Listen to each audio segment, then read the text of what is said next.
Assalamualaikum warahmatullahi wabarakatuh. Di kuliah ini, kita akan membahas mengenai pengendalian patogen atau pengendalian penyakit. Di mana ini akan jadi materi terakhir untuk topik penyakit tumbuhan.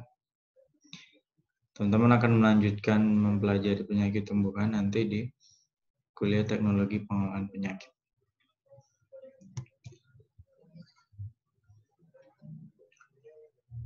Nanti kita akan banyak cerita tentang seperti apa sih teknik pengendalian patogen itu di lapangan. Ya, dan teman-teman diharapkan dapat memahami dan mampu menerapkan teknik-teknik itu.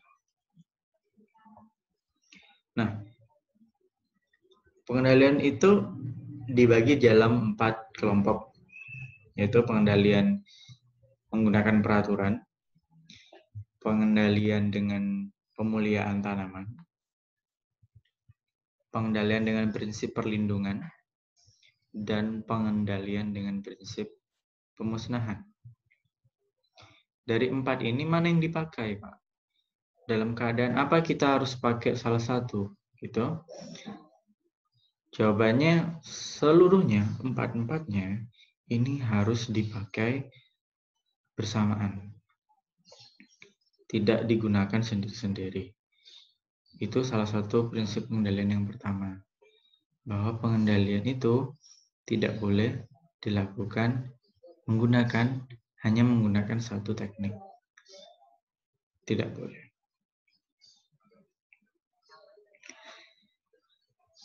Sebelum mulai ke teknik-teknik tadi, ada hal penting yang teman-teman perlu ketahui. Ya. Kita itu menghadapi tantangan kita sebagai pengendali penyakit tumbuhan. Itu menghadapi tantangan bahwa permintaan atas produk pertanian itu sekarang meningkat. Karena jumlah penduduk yang semakin meningkat juga. Dan juga kemampuan masyarakat untuk membeli yang semakin baik. Jadi kesejahteraan itu membuat masyarakat kemudian punya daya beli yang meningkat.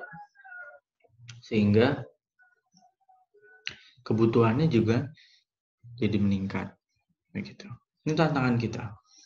Akibat dari ini apa? Kita semua orang pertanian mulai berpikir bagaimana bisa mengintensifkan pertanian kita. Bagaimana bisa meningkatkan produktivitas dan sebagainya.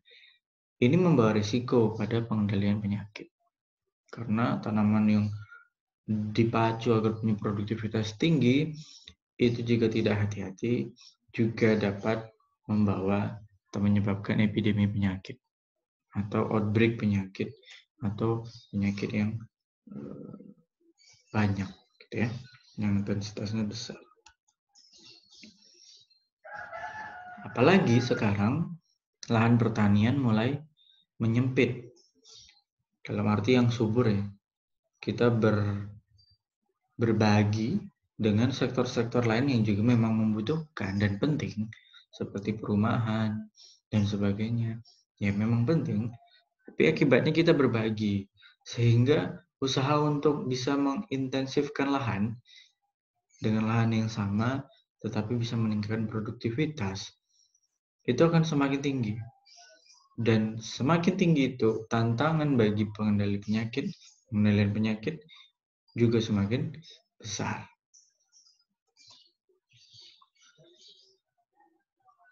Dan sayangnya, kegiatan kita sendiri, dan tidak hanya karena kegiatan kita, pertanian, beberapa kegiatan industri lain juga menghasilkan polusi yang kemudian mencemari lingkungan.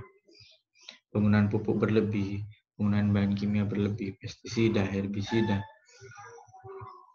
itu pada akhirnya menyebabkan kerusakan di lingkungan. Efeknya kemana? Ke air. Dan paling akhir, efeknya mempengaruhi kualitas tanah.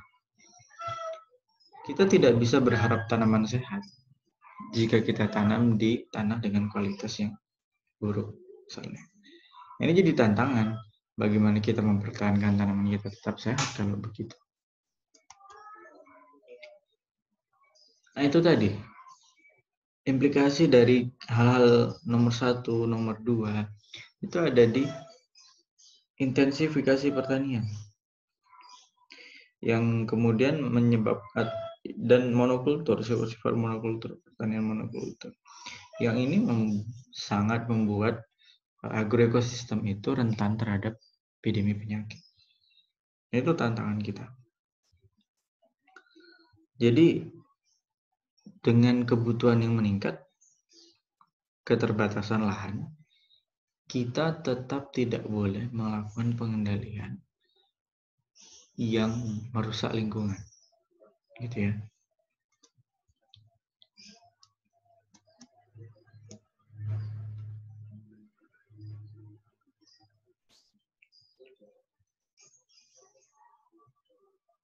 Di alam, sebetulnya ada interaksi tanaman dengan patogen yang disebut coevolutionary interaction, di mana setiap saat tanaman dan patogen ini berubah sendiri secara alami.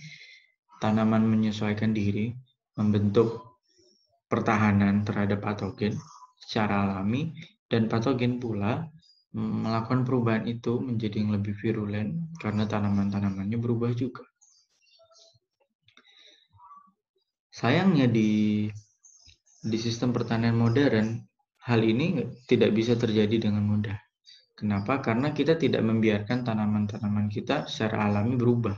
Kita yang mengatur, kita yang memilih tanaman apa yang akan tumbuh di sana.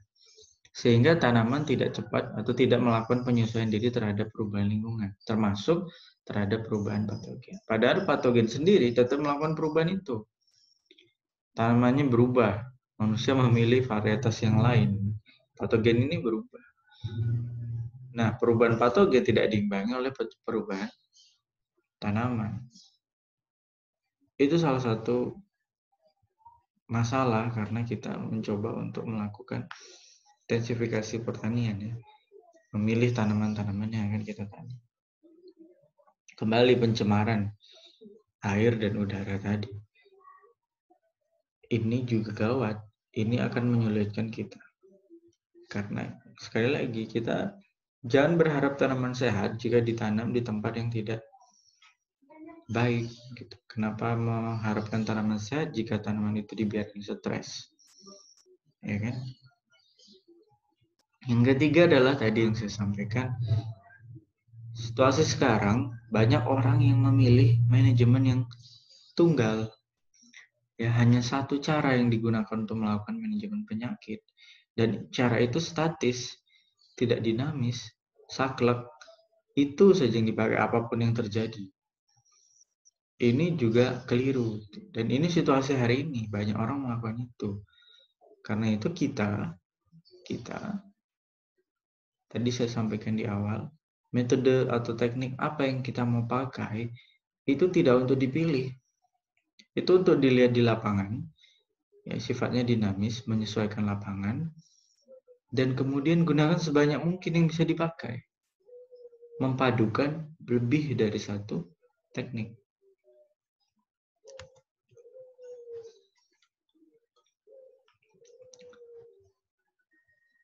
Teknik pengendalian yang akan teman-teman pelajari nanti ini akan sangat beragam dan ini ibaratkan senjata. Ini akan sangat ampuh dalam pengendalian penyakit. Ya. Tetapi banyak kesalahan yang sudah terjadi sejak berdekade-dekade lalu dan kita seperti tidak belajar dari kesalahan-kesalahan yang lalu. Senjata-senjata ini juga ternyata menyebabkan masalah-masalah baru. Ya, pengendalian penyakit selesai, tapi pertanian berkelanjutannya terancam. Tanahnya tercemar, misalnya. Lingkungannya tercemar.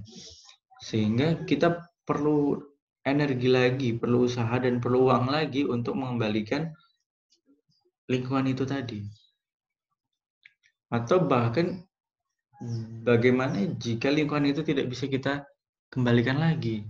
Maka kita sudah kehilangan kesempatan untuk menggunakan lahan atau lingkungan itu.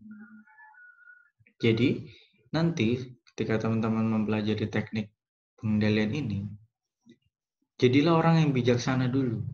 Jadi tidak hanya sekedar belajar menggunakan senjata, tapi Anda juga harus belajar untuk bijaksana lebih dulu dalam menggunakan senjata ini karena punya efek yang besar. Gitu ya. Itulah kenapa orang-orang yang dapat izin menggunakan senjata api misalnya, itu harus dites psikologi dulu.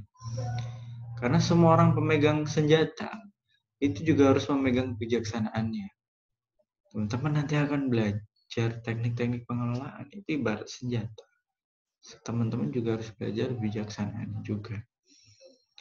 Jangan sampai Anda terlalu fokus sama masalah di depan, yaitu masalah pengendalian penyakit. Ya. Kemudian Anda fokus dengan itu dan membawa solusi ke sana, tapi Anda lupa ternyata solusi Anda itu justru menyebabkan masalah baru. Ya, contohnya lingkungan, masalah lingkungan. Gitu. Nah, kembali ke empat ini kelompok pengendalian yang kita pelajari. Yang pertama adalah peraturan. Peraturan ada dua, pengaturan perpindahan dan sertifikasi benih. Apa itu peraturan? Peraturan itu idenya begini, teman-teman. Teman-teman kalau melakukan pengelolaan di lingkungan teman-teman, tetapi di tetangga Anda itu tidak melakukan pengelolaan, apa yang terjadi? Setelah Anda selesai bersih-bersih, ya, penyakit itu datang nyebrang dari rumah sebelah. Anda percuma melakukan bersih-bersih jika Anda tidak lakukan itu serentak. Nah, siapa yang bisa membuat ini serentak? Peraturan. Peraturan, perjanjian yang kita atur sama-sama. Atau diaturkan oleh pengambil kebijakan. Gitu ya. Itu peraturan. Ada dua macam peraturan. Satu, pengaturan perpindahan. Dan yang kedua ada sertifikat benih. Untuk pengaturan perpindahan, saya kenalkan teman-teman dengan Badan Karantina Pertanian Republik Indonesia. Teman-teman, kita ini negara kepulauan ya. Kita negara kepulauan, beraneka ragam isinya. Teman-teman, antar satu tempat dengan tempat lain, itu ternyata keanekaragaman hayatinya berbeda ya. Itulah kenapa cendrawasih kita temukan banyak daerah timur misalnya. Dan harimau ada di daerah-daerah barat Indonesia. Keanekaragamannya beda-beda. Bagian dari keanekaragaman itu adalah serangga, adalah jamur, adalah bakteri, virus yang jadi patogen dan jadi hama. Betul? Artinya antara satu tempat dengan tempat lain itu hamanya beda-beda, penyakitnya lain-lain. Nah, kita tidak ingin hama dan penyakit dari tempat lain yang tidak ada di tempat kita sekarang ini itu masuk ke tempat kita. Ya ibaratkan COVID-19 yang tadinya hanya ada di Wuhan itu bisa menyebar ke setiap negara. Kita kan tidak mau begitu. Tadinya kan penyakit itu tidak ada di negara kita. Sama dengan penyakit tumbuhan dan hama. Beberapa itu tidak ada di negara kita Indonesia, tapi ada di negara lain. Begitu ya. Nah, kita tidak mau, ya, ini idenya, kita tidak mau ada hama penyakit dari tempat lain itu masuk ke kita. Lalu menyebar. Kita nggak mau. Tapi kita juga punya tantangan karena kita membutuhkan perdagangan antar negara dan perpindahan manusia antar negara. Ya, perdagangan dan perpindahan itu sekarang terjadi dengan sangat cepat karena kita punya media atau alat transportasi yang memungkinkan pergerakan dengan sangat cepat. Ya, orang berpindah bawa buah, bawa bunga, atau bawa hasil pertanian lain, misalnya ukiran kayu dan sebagainya, atau kotak kayu, isinya bukan pertanian, bukan bahan pertanian, tapi dibungkus dalam kotak kayu dan sebagainya. Media-media ini kan bisa saja di dalamnya hidup hama dan penyakit. Ya, kotak kayunya tadi, bunga yang Anda bawa atau Anda bawa buah dari suatu tempat, kan bisa saja di dalamnya ada hama dan penyakit. Atau jika orang lawan perdagangan, ya ekspor impor buah-buahan dan sebagainya. bisa saja di dalamnya ada penyakit. Nah, kita mengizinkan barang itu masuk, tapi kita tidak mau penyakitnya ikut masuk. Kita tidak mau hamanya ikut masuk. Nah, siapa yang punya tugas itu? Yang punya tugas seperti itu adalah Badan Karantina Pertanian. Jadi, badan ini adalah eselon 1 yang ada di Kementerian Pertanian, berada di setiap pintu masuk negara kita. Pelabuhan, kantor pos, bandara, dan sebagainya. Menjaga negara kita dari masuknya, kemudian tersebarnya dan keluarnya hama dan penyakit hewan karantina dan organisme pengganggu tumbuhan karantina. Apa itu organisme pengganggu tanaman karantina? Kenapa ada karantina di belakang? Ini adalah label yang kita sematkan pada organisme pengganggu tumbuhan yang kita belum ada di Indonesia, yang kita belum miliki, yang tidak ada di Indonesia. Ya, maka disebut OPT karantina. Gitu. Teman-teman bisa periksa websitenya, Undang-Undang Nomor 16 Tahun 92 ini yang menjadi dasar dari Badan Karantina. Saya juga masukkan satu video menarik, singkat, menarik, dan sangat lengkap untuk teman-teman memahami setidaknya di awal apa sih Badan Karantina itu ya. Bisa cek di Google Classroom. Hal lain yang diatur adalah sertifikasi benih. Benih-benih yang dipakai, benih-benih haruslah benih-benih yang tersertifikasi. Benih-benih yang dijual juga harus bersertifikasi. Dan untuk memperoleh sertifikat itu, penyedia benih atau perusahaan benih itu wajib memenuhi syarat atas benih-benih yang dia jual atau dia produksi. Salah satunya terkait dengan mutu, ya, mutu termasuk di dalamnya bebas dari hama penyakit. Jadi jangan sampai benih yang kita gunakan itu di dalamnya itu ada penyakitnya. Kalau benih itu di dalamnya ada penyakit, kalau tanamannya tumbuh apakah tanaman itu sehat? Tentu saja tidak. Karena itu pemerintah mengatur ini, membuat peraturan bahwa semua orang yang menyediakan benih dan menjualnya itu wajib menjaga benihnya agar murni dan memiliki mutu, termasuk dalamnya adalah bebas dari penyakit. Lagi pula kita nggak akan beli jika benih itu dalamnya ada penyakit. Siapa yang tahu? Karena itu pemerintah mengatur itu untuk kita. Nah, itu peraturan. Berikutnya kita akan masuk ke 3 poin: protection, pemulihan, dan eradikasi. Kita mulai dari protection dulu.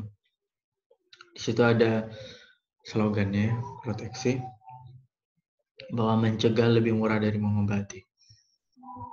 Jadi jangan sampai Anda itu sakit atau membiarkan diri Anda sakit dan kemudian berusaha untuk nanti minum obat. Jangan. Teman-teman pernah dengar gini nggak? Kalau teman-teman perjalanan jauh ya, kemudian panitianya bilang gini, jangan lupa bawa obat-obatan ya, gitu ya. Apa artinya? Artinya ini berarti pola pikirnya bukan pola pikir pencegahan, ya, tapi pengobatan. Akan lebih baik jika saran yang diberikan itu adalah teman-teman tempatnya dingin, jangan lupa bawa jaket dan selimut ya, gitu. Mencegah, gitu. Bukan biarlah saya nggak pakai jaket dan selimut, toh nanti kalau sakit saya minum obat. Itu lucu sekali. Itu pemikiran yang aneh. Tapi sayangnya pertanian itu beberapa petani itu masih punya pola pikir itu. Jadi tanam begini, biarlah nggak apa-apa begini. Toh nanti jika ada hama dan penyakit saya akan semprot. Saya akan lakukan sesuatu lah apapun itu setelah nanti ada. Itu aneh, mending kita cegah. Ya. Tidak hanya mencegah lebih baik dari mengobati, bahkan mencegah itu lebih murah daripada mengobati.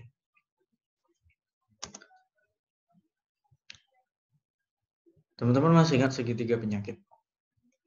Di mana penyakit tanaman itu tidak akan terjadi jika tidak ada 3 faktor ini. Ya. 1, patogen yang virulen atau yang ganas. Tidak sekedar patogen ya. Patogen tidak ganas di situ ada, ya nggak apa-apa, nggak akan ada penyakit. Ada patogen yang ganas atau virulen. Ada tanaman yang rentan. Tidak asal tanaman, tanamannya yang rentan. Kalau tanamannya tahan nggak masalah. Dan di situ lingkungannya mendukung patogen dan menekan tanaman, gitu ya. Maka akan terjadilah penyakit. Nah, sebegitu banyak teknik pengendalian ini, sebetulnya semuanya merujuk pada segitiga ini.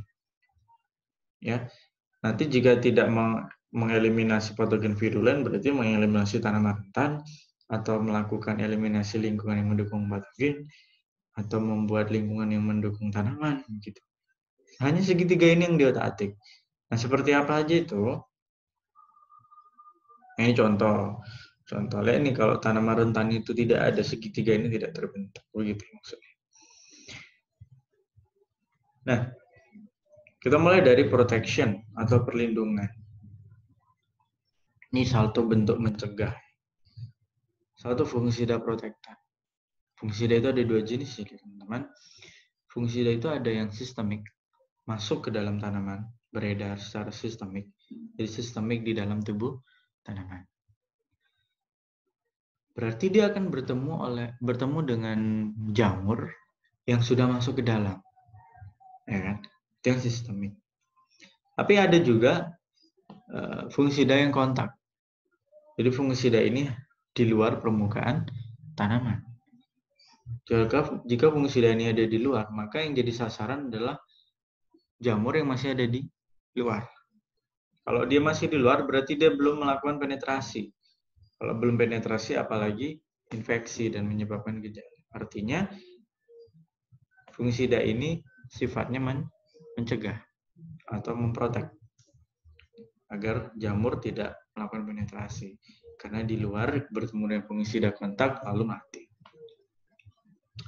Cara kedua, perlakuan benih. Jadi ternyata benih-benih itu sebelum ditanam bisa kita beli perlakuan dulu. Ya, ini lebih murah ketimbang sudah jadi tanaman besar. Ya, karena benih ini kan ukurannya lebih kecil. Dengan apa? Bisa dengan fungisida protektan juga atau dengan agensia pengendali hayati. Ya, jadi benihnya dicampur dulu dengan itu. Kelak kalau benih ini tumbuh, ya organisme pengendali hayati tadi bisa jamur atau bakteri ikut tumbuh. Ya, sama pelannya dengan pertumbuhan tanaman itu. Tumbuh tanamannya bertumbuh makin ke dalam, ya diikut ke dalam juga. Jadi melindungi tanaman sejak dari awal. Ya. Ya, itu juga ide dari perlakuan benih adalah melindungi tanaman sejak dari awal, dan ini jauh lebih efisien dan efektif karena ukurannya masih kecil. Nah, yang paling penting dari perlindungan tanaman adalah budidaya tanaman sehat. Teman-teman, kita tidak boleh berharap tanaman sehat jika kita tanam dengan cara-cara yang tidak sehat. Ya, sudah tahu di daerah ini tanaman itu nggak cocok tumbuh, Anda paksakan tumbuh. Stres tanamannya. Apa yang Anda harapkan dari tanaman stres? Bolehkah kita mengharapkan tanaman itu sehat? Jangan harap. Ya, di sini ada cekaman air. Di sini kalau hujan airnya lama hilang, misalnya menggenang dulu agak lama. Ya, Anda tanam juga di situ. Jika seperti itu, apakah Anda boleh berharap tanaman Anda sehat? Tidak. Jangan harap tanaman sehat jika Anda tanam dalam keadaan stres. Ya, jarak tanam. Jarak tanam itu tidak hanya mempengaruhi pertumbuhan dan produktivitas tanaman, tapi juga mempengaruhi kelembaban udara di sekitar tanaman. Jika terlalu dekat, kelembaban tinggi. Jika kelembaban tinggi, pertumbuhan patogen tinggi. Jika Anda tanam tanaman dalam jarak tanam yang dekat, lalu Anda berharap tidak ada patogen tumbuh di sana, apakah itu masuk akal? Tidak. Gitu ya. Jika Anda beri pupuk yang berlebih atau kurang, kemudian Anda harap tanaman Anda sehat, apakah itu boleh? Itu juga nggak boleh. Anda nggak bisa berharap tanaman Anda sehat. Tanaman yang kelebihan pupuk dan kekurangan pupuk itu juga punya kecenderungan untuk rentan terhadap infeksi patogen. Sama lah kayak tubuh kita manusia. Ya, Anda mengharapkan diri Anda sehat tidak dengan menyiapkan beragam obat di depan meja, di atas meja, tapi menjaga Anda hidup bersih, makan makanan seimbang, begitu. Sama dengan tanaman juga begitu. Waktu tanamnya dipikir, kemudian drainase air baik, kelembaban, sinar udara bagus, tanaman tumbuh ditanam di tempat yang sesuai, begitu ya. Itu budidaya tanaman sehat. Ini penting. Karena itu semua orang yang mempelajari ilmu perlindungan tanaman juga harus mempelajari budidaya. Dan harus kritis sama budidaya. Apakah ada dari sisi-sisi budidaya itu yang tidak sehat, yang bisa membuat tanaman rentan atau menghadirkan patogen atau mendukung pertumbuhan patogen. Begitu ya.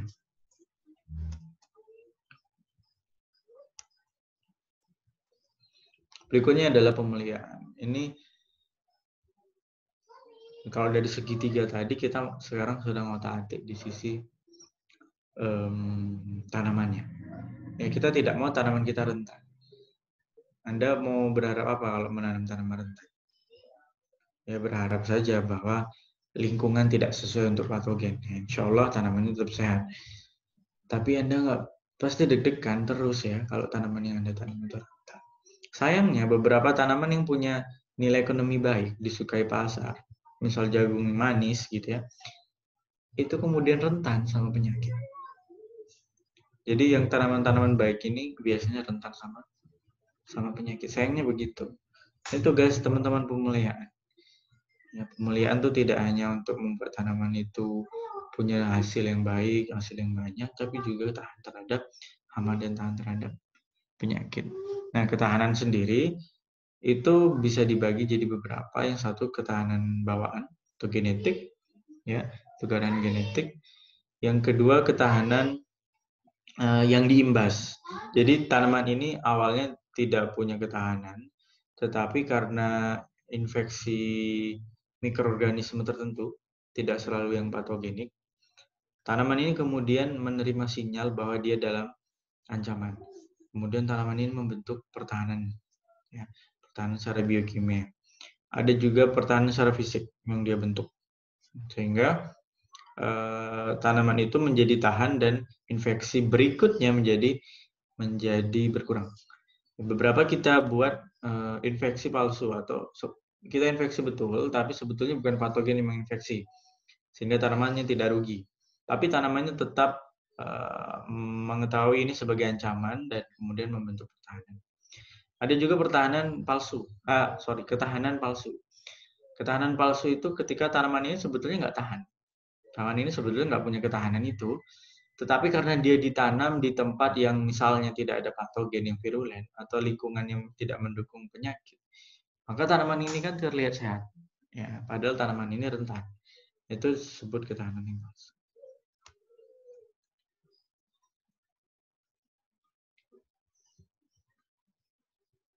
Nah,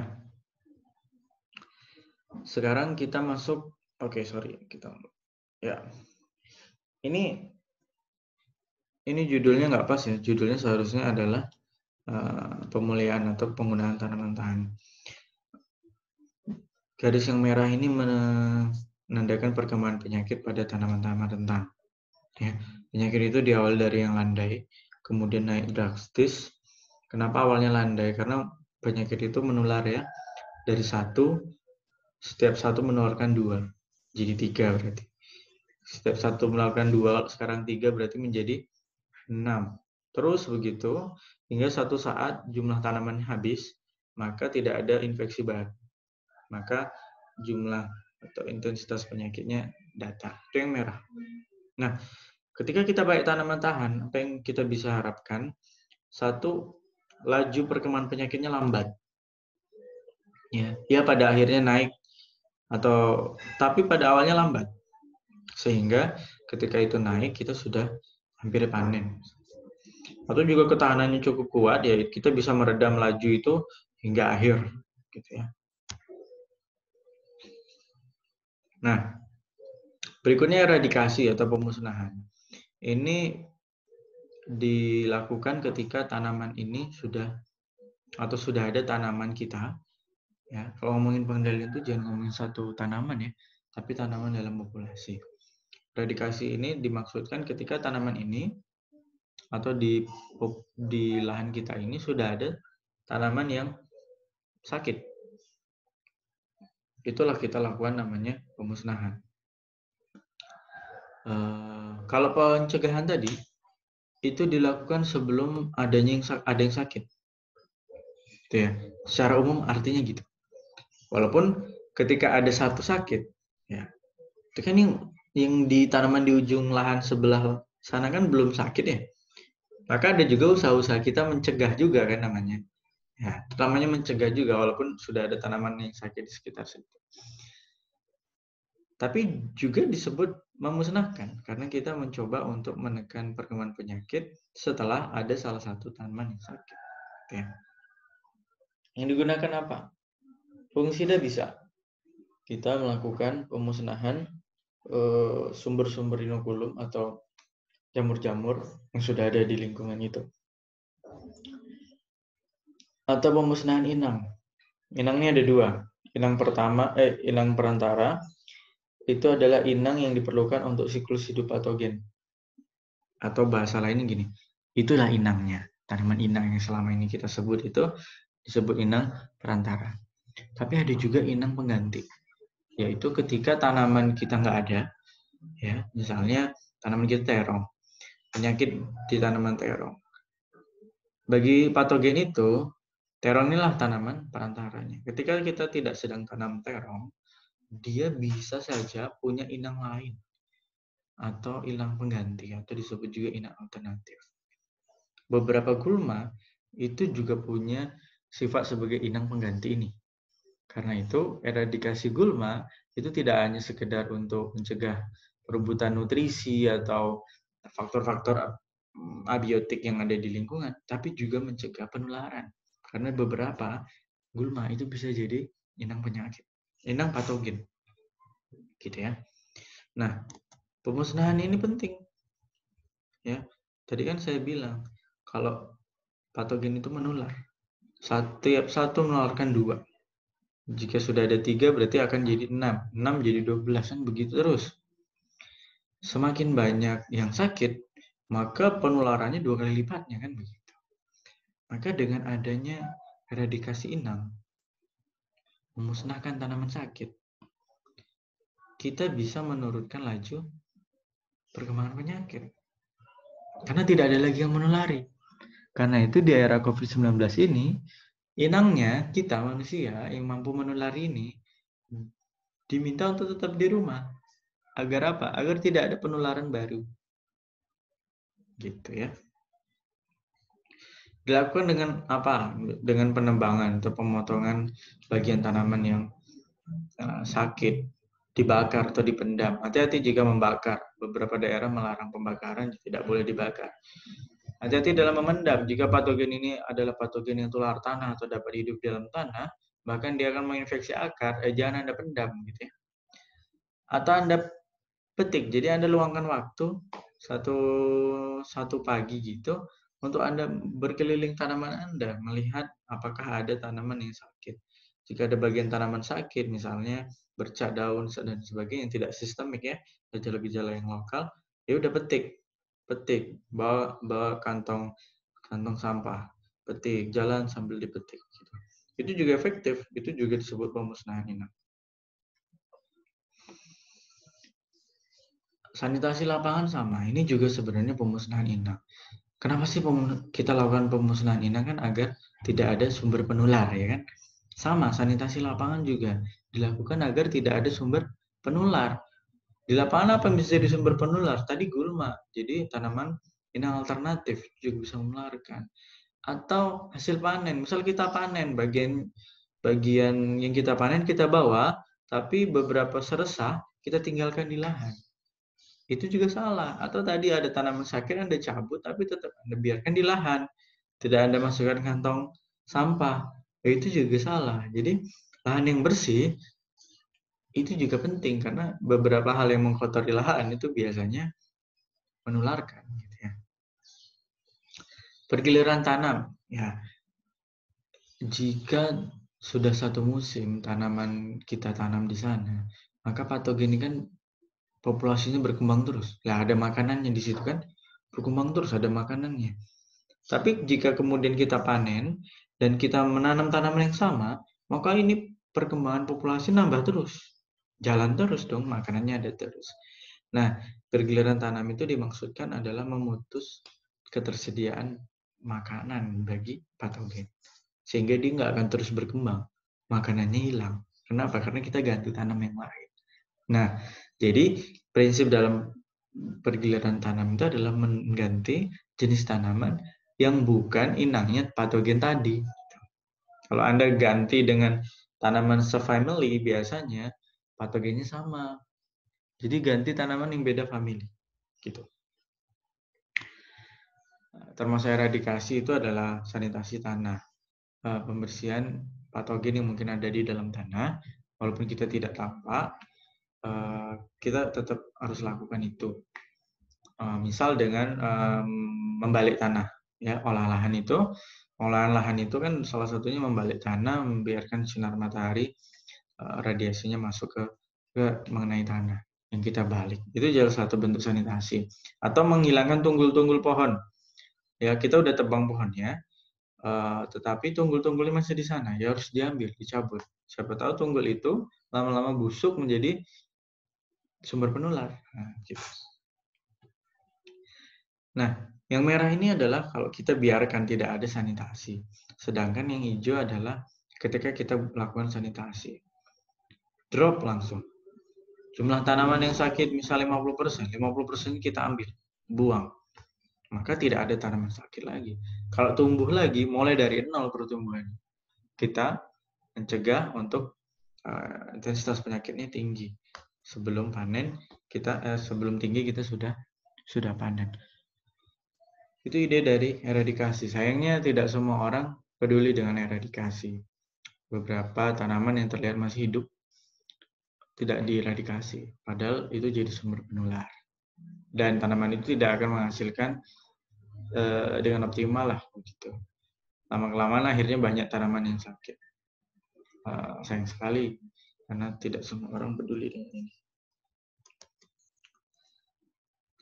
Nah, ada satu pendekatan tadi saya bilang bahwa kita juga harus punya kebijaksanaan. Selain belajar ilmu teknik pengendalian ini juga harus belajar kebijaksanaannya itu. Salah satunya adalah agar tidak menyebabkan kerusakan lingkungan. Nah, ada satu filosofi yang diubah dalam manajemen penyakit dengan kaitannya mengamankan kelestarian lingkungan. Kita diajak untuk merubah konsep atau filosofi dari manajemen penyakit, ya, manajemen penyakit. Judul kuliah kita manajemen penyakit, manajemen patogen. Ternyata kita diminta untuk merubah, ketimbang melakukan manajemen penyakit, lebih baik kita lakukan manajemen inang, tanaman inang. Jadi daripada mengotak-atik, fokus menjadikan penyakit sebagai objek, mending kita jadikan tanaman sebagai objek dalam pengendalian penyakit. Jadi kita nggak ada terpikir untuk membunuh patogen lagi, karena kalau kita objeknya patogen, yang ada di depan kita patogen, musuhnya patogen aja gitu ya. Apapun yang bisa membuat si patogen ini hilang gitu ya. Kita diminta untuk ganti menjadi manajemen tanaman inang. Gimana membuat tanaman ini sehat, membuat tanaman ini bebas dari penyakit, terhindar, dan sebagainya. Gitu. Dan merubah dari yang semula satu goal, high productivity, pokoknya biar tanamannya produktivitas tinggi gitulah, apapun dilakukan, itu juga harus diganti menjadi goal yang beragam, yang banyak, yaitu pertama efisiensi, good quality, and safety. Jadi keamanan lingkungan itu harus jadi bagian dari filosofi pengendalian sekarang. Jadi kita tidak lagi melakukan pengendalian penyakit, kita melakukan pengendalian tanaman inang, atau objek kita sekarang dalam pengendalian penyakit bukan lagi patogen objeknya, tapi tanaman inang dengan tujuan efisiensi, good quality, and safety. Terima kasih. Saya akhiri. Assalamualaikum warahmatullahi wabarakatuh.